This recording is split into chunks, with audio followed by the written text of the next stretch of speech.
శ్రీమాత్రే నమః. ఈరోజు ఒక కృష్ణ లీలని తెలుసుకుందాం. తెలుసుకునే ముందు కృష్ణ పరమాత్మ పాదపద్మాలకి నమస్కరిస్తూ వీడియోలోకి వెళ్ళిపోదాం. ఒకరోజు యశోదమ్మ తన పరిచారికలని వేరే పని మీద బయటికి పంపించింది. తను మాత్రం కుండలో పెరుగు పోసి కవ్వంతో చిలుకుతూ ఉందన్నమాట. అలా చిలుకుతున్నప్పుడు ఏమవుతుంది, వెన్న పైకి తేలుతూ ఉంటుంది కదా. ఈ లోపేమో చిన్ని కృష్ణుడికి ఆకలేస్తుంది. ఆకలేస్తే అమ్మ నాకు ఆకలేస్తుంది, పాలు ఇవ్వవా అంటూ యశోదమ్మ దగ్గరికి వస్తాడనమాట. యశోదమ్మ ఏం చెప్తుంది అంటే, ఉండు కాసేపు, నేను వెన్న తీసిన తర్వాత పాలు ఇస్తానని చెప్తుంది యశోదమ్మ కృష్ణుడికి. కానీ చిన్న కృష్ణుడు ఊరుకుంటాడా? యశోదమ్మని చిలకనివ్వకుండా నాకు ఆకలి వస్తోంది, నాకు ఇప్పుడే పాలు కావాలి అంటూ మారాన్ చేశాడు. అప్పుడు యశోదమ్మ అబ్బాబ్బా మరీ అల్లరి పిల్లాడు అయిపోతున్నావు కదా నువ్వు అంటూ చిలకటం ఆపి చిన్ని కృష్ణుడినేమో ఒడిలోకి తీసుకుని పాలిస్తుంది. ఈ లోప ఏమవుతుంది, పొయ్యి మీద పాలు పెట్టొచ్చిందనమాట యశోదమ్మ. ఈ పాలు ఇస్తుండగానే పొయ్యి మీద పాలు పొంగిపోవటం చూసి అమ్మో పాలు పొంగిపోతున్నాయి, కాస్త ఉండు అంటూ కృష్ణుడినేమో ఒడిలో నుంచి కిందకి దింపి వెళ్ళి పొయ్యి మీద పాలు దింపటానికి అక్కడి నుంచి కదులుతుందనమాట. తనకి పాలు ఇవ్వటం సగంలో ఆపినందుకు కృష్ణుడికి కోపం వచ్చింది. వచ్చి చిన్నపిల్లలు ఏం చేస్తారు, కోపం వచ్చినప్పుడు అక్కడ ఉన్నది ఏదో ఒకటి తీసుకుని విసురుతారు కదా. అచ్చం అలానే కృష్ణ పరమాత్మ కూడా పక్కన ఉన్న కవ్వాన్ని తీసుకుని చిలుకుతున్న కుండని ఠపీమని కొట్టాడు. ఇంకేముంది, ఆ కుండ పగిలిపోయింది. కుండలో ఉన్న పెరుగు వెన్న అంతా కిందకి ఒలికిపోయింది. అక్కడ కూర్చుని ఆ ఒలికిపోయిన వెన్నని తింటూ కృష్ణుడు కూర్చున్నాడు. ఈ లోపేమో యశోదమ్మ పొయ్యి మీద నుంచి పాలు దింపి మళ్ళీ చిలుకుదామని వస్తుంది. ఇంకేం చిలుకుతుంది, అక్కడ పగిలిన కుండ కనిపించింది. వెంటనే కృష్ణుడికేమో తల్లి వస్తోందని అలికిడి వినిపించి అక్కడి నుంచి జారుకుంటాడు. వచ్చిన తర్వాత యశోదకి తెలుస్తుంది కదా ఇదంతా ఎవరు చేశారు అని. వెంటనే ఎక్కడున్నాడు కృష్ణుడు అని వెతకడానికి వెళ్తుంది. ఒక పక్కన నవ్వు వస్తోంది యశోదమ్మకి, ఇంకో పక్కన కోపం కూడా వస్తుంది, ఎందుకంటే అదంతా ఒలికిపోయింది కదా. ఇలా వెతుకుతూ ఉంటే ఈ లోపు కృష్ణ పరమాత్మ ఏం చేస్తున్నారు అంటే, ఇంకొక గదిలో ఉట్టి మీద దాచిపెట్టిన వెన్న కుండను అక్కడ ఉన్న రోటి మీదకి ఎక్కి ఆ కుండనేమో కిందకి దింపి ఆ వెన్నను ఏం చేస్తున్నారు, అక్కడున్న కోతులకి పెడుతున్నారు. యశోదమ్మకి చూసిన వెంటనే కోపం వస్తుంది. ఇంకా లాభం లేదు, వీడిని దండించాలి, లేకపోతే దారికి రాడు అని అక్కడ ఉన్న కర్రను తీసుకుని కృష్ణ పరమాత్మని తన్నడానికి వస్తుంది.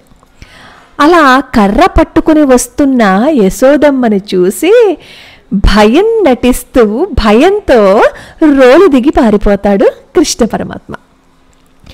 ఎంతోమంది యోగులు ఎంత తప్పించినా దొరకని ఆ పరమాత్మని పట్టుకోవడానికి యశోదమ్మ కర్రను తీసుకుని కృష్ణుడి వెంట పరిగెడుతుంది.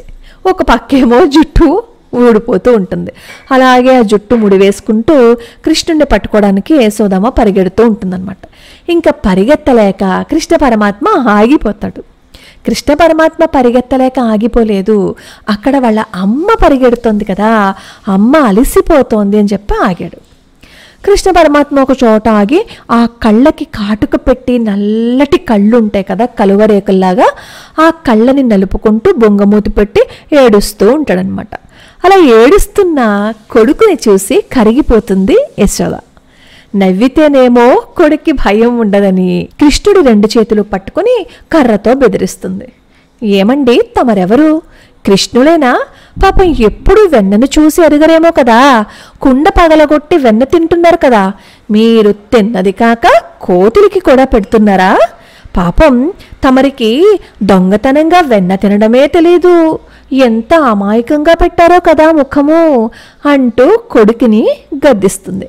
గద్దించి ఒరే ఎలారా నీతో వేగేది, నిన్ను పట్టుకుందామంటే దొరకవు, దొరకకుండా పరిగెట్టేస్తావు, నిన్ను పట్టుకోవటం నా వల్ల అవుతుందా అని అప్పుడే చెప్తూ, నిన్ను పట్టుకోవటం పెద్ద పనేం కాదు, నిన్ను పట్టుకుంటాను, గోపికలు అందరూ అంటారు నిన్ను పట్టుకోవటం కుదరదని, నువ్వు ఎవరికీ చిక్కవని. ఎందుకు చిక్కవు, నిన్ను పట్టుకోవటం నాకు తప్ప ఎవరికీ సాధ్యం కాదు తెలుసా అంటుంది చాలా గర్వంగా యశోదమ్మ. అలా అంటూ మళ్ళీ వెంటనే కొడుకు మీద ప్రేమ వచ్చేసింది అనమాట. అది కాదురా కన్నా, నీకెందుకు ఈ తిరుగుళ్ళు చెప్పు, ఒక చోట బుద్ధిగా ఉండొచ్చు కదా, నీ అల్లరికి హద్దు లేకుండా పోతోంది చూడు, అందరూ ఏమంటున్నారో. ఒక్క క్షణం నేను ఏమాడితే చాలు ఏదో ఒక తుంటర పని చేస్తావు, నువ్వు ఇలా చేస్తే ఎలారా కృష్ణ అని అంతట్లాగే కాస్త కోపం వస్తుందన్నమాట. ఉండు, నీ పని చెప్తాను, ఇలా కాదు నిన్నేమో రోటికి కట్టేస్తాను, అప్పుడు నువ్వు కుదురుగా కూర్చుంటావు అని చెప్పి కృష్ణ పరమాత్మని కట్టడం కోసం తాడు చూస్తుంది, అటు ఇటు చూస్తుంది. ఆ పక్కనే ఒక తాడు కనిపిస్తుంది యశోదమ్మకి. వెంటనే ఆ తాడు తీసుకొచ్చి ముందేం చేస్తారు, రోటికి కట్టేసి ఆ తర్వాత కృష్ణ పరమాత్మని కట్టడం కోసం నడుం చుట్టూ చుడతారు. చుడితే 2 అంగుళాలు తాడు తక్కువ అవుతుందన్నమాట. మళ్ళీ ఇంకో తాడు తీసుకొచ్చి ఆ తాడుకు ముడేసి మళ్ళీ కృష్ణ పరమాత్మ నడుముకి చుడుతుంది. మళ్ళీ సరిగ్గా 2 అంగుళాలు తక్కువగా ఉంటుందన్నమాట. ఇలా ఎన్ని తాళ్ళు తీసుకొచ్చినా సరే 2 అంగుళాలు తక్కువ అవుతూనే ఉంది. అలా యశోదమ్మ అవస్థ పడుతూ ఉంటే అక్కడ ఉన్న గోపకాంతలందరూ నవ్వుతారు. అలా నవ్వడం చూసి యశోదమ్మకి నవ్వు వచ్చింది, ఉక్రోషం కూడా వచ్చింది. అలా కృష్ణుణ్ణి కట్టడానికి పడిన శ్రమకి యశోదమ్మకి ఒళ్ళంతా చెమటలు పట్టేశాయి. తల్లిని చూసి కృష్ణ పరమాత్మ ఇంకా అమ్మని ఏడిపించకూడదు అని, అమ్మ అమ్మ నన్ను కట్టమ్మా, ఇదిగో తాడు అంటూ పక్కనే ఉన్న తాడుని యశోదమ్మకి అందించాడు. అందించి అమ్మ దగ్గర బుద్ధిగా చేతులు కట్టుకుని నిలబడతాడనమాట. అలా ఉన్న కృష్ణుణ్ణి చూసి కట్టడానికి యశోదమ్మకి ముందు మనసు రాలేదు. కానీ కోపాన్ని నటించి కృష్ణ పరమాత్మని ఇలా నడుం చుట్టూత తాడు కట్టడానికి ప్రయత్నిస్తే అప్పుడు సరిగ్గా సరిపోయిందనమాట. అలా సరిపోతే అప్పుడు యశోదమ్మ చిన్ని కృష్ణుణ్ణి రోటికి కట్టేస్తుంది. అప్పుడు చెప్తుంది, ఇప్పుడు ఎక్కడికి వెళ్ళిపోతావో చెప్తాను అంటూ అక్కడ కృష్ణ పరమాత్మని కూర్చోపెట్టి పనులు చేసుకోవడానికి లోపలికి వెళ్ళింది. కృష్ణ పరమాత్మ భక్త పరాధీనుడు, భక్తులకి ఎప్పుడూ వశమైపోతాడు. భక్తి అనే పాశానికి కట్టుబడతాడు కృష్ణ పరమాత్మ. అలా భక్తి అనే పాశానికి కట్టుబడతాను అని తన బాల్య క్రీడల ద్వారా నిరూపించాడు. యశోదమ్మకి పట్టిన అదృష్టం ఎవరికి దక్కింది చెప్పండి? దేవతలకి దక్కిందా, బ్రహ్మగారికి వచ్చిందా, పరమేశ్వరుడికి దక్కిందా? సాక్షాత్తు లక్ష్మీదేవికి కూడా లభించలేదు అంటే అతిశయోక్తి కాదు కదా. పరమాత్మ భక్తికి కట్టుబడినట్లుగా దేహాభిమానం కలవారికి గాని, తాపసులకు గాని, ఆత్మజ్ఞానులకి గాని కట్టుపడడు. ఇలా యశోదమ్మ రోటికి కృష్ణ పరమాత్మని కట్టి పనులు చేసుకుంటూ ఉంటే కృష్ణ పరమాత్మ బుద్ధిగా ఏమీ తెలియని వాడిలా రోటి పక్కనే కూర్చున్నాడు. చుట్టూ చూశాడు. చూసి తన పెరటి వైపు కూడా చూశాడు. పూర్వజన్మలో కుబేరుడి పుత్రులుగా జన్మించి శాపవశాత్తు తన పెరట్లో మద్ది చెట్ల రూపంలో ఉన్న నలకూబరుడు మణిగ్రీవులను చూశాడు కృష్ణ పరమాత్మ. వారికి నారదుడు ఇచ్చిన శాపం విమోచనం అయ్యే సమయం ఆసన్నమైనదని కృష్ణ పరమాత్మ అనుకుంటూ తాను కట్టబడిన రోటిని లాక్కుంటూ ఆ మద్ది చెట్ల వైపుకి వెళ్తాడు.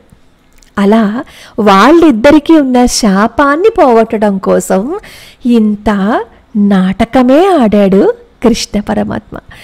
భక్తితో కృష్ణ అని పిలిస్తే రాడా చెప్పండి? ఖచ్చితంగా వచ్చి తీరతాడు. భక్తి అనే పాశానికి యశోదమ్మకి ఎలా కట్టుబడ్డాడో మనం కూడా భక్తి అనే పాశం వేస్తే మనకి కూడా కట్టుబడిపోతాడు కన్నయ్య.